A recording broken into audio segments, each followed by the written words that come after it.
د خیبر پښتونخوا په بټګرام ضلع کې یو چیرلیفټ په هوایي سانګو د رسو یا پړو شلیدو له امله په هوا کې ایسار شوی و چې د شپږو زده کوونکو په ګډون 8 کسان پکې ایسار شوي وو. د بټګرام ضلع د مرسیال کمشنر ویان محمد مزمل وایي چې سحر په 8 بجې ضلع انتظامیه ته خبر ترلاسه شوی چې پالایي کې د یوې هوایي زانګو نور پړي شلیدلي او په یو پړي زانګو ایسار شوی ده.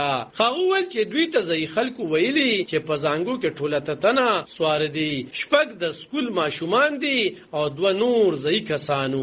مزمل زیاته کړه چې د خبر ترلاسه کېدو سره ضلع انتظامی د ایسار شو کسانو د جوړولو لپاره خاصه پیل کړې. هغه ول چې زانګو ته رسایي ګرانه ده ځکه پوزي هلیکاپټر راغختل شوی او د ایسار شو کسانو جوړولو خاصه روانه وي. پاکستانی رسنیو په ټولنیزو رسنیو د زانګو ویډیوز هم خوري شوی چې دغه زانګو ورکی لیدل کیږي او هلیکاپټر هم ورسره چاپیره ګرځي. نو موړي ویل چې د قدرتي پتونو په وخت د تنظیم ادارو ضلعي چارواکو ته لارښوونه کړې چې زانګو کې سار شوی ته کسان خوندي او جوړه. هغه ویلي چې چارواکو ته د لارښوونه هم کړې چې په غریزو علاقو کې دغه ډول زانګوګانو د خوندي ساتلو معاینه وکړي او یقیني کړي چې دغه زانګوګانی خوندي چلیږي. او دغه تزئی خلک وای چې اوس ټول ایثار شوی کسان په محفوظه طریقه راوستل شوی دي او خپل کورونو ته لېږل شوی دي. په ټولنیزو رسنیو ویل کیږي چې دغه کې زیات تنان مقامی کسانو راوستي دي او سرکاري دارو خپل اپریشن سو وخت پورې جاری وساتو خو بیا بیرته لاړل. د سرچینو د وینا ترمنځ چیرلیفټ په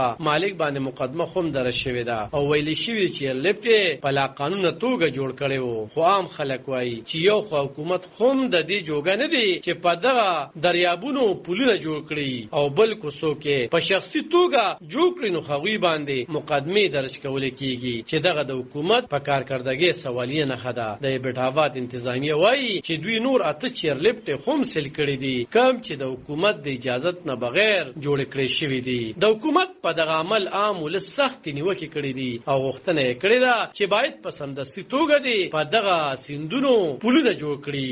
بل خو نگران وزیر اعظم انور الحق کاکړ په زانګو کې د ایثار شوی او په اپریشن کې حصہ اغستونکو غړو لپاره په درناوي کې یو دستور را جوړ کړی و چې هغه اسلام آباد ته رابللی وو. خالته دغه تنانو سره لیده کاتو شو هغه ته نقد او انعامونه هم ورکړل. علب خان شیرپو دلبر نیوز 400 دا خیبر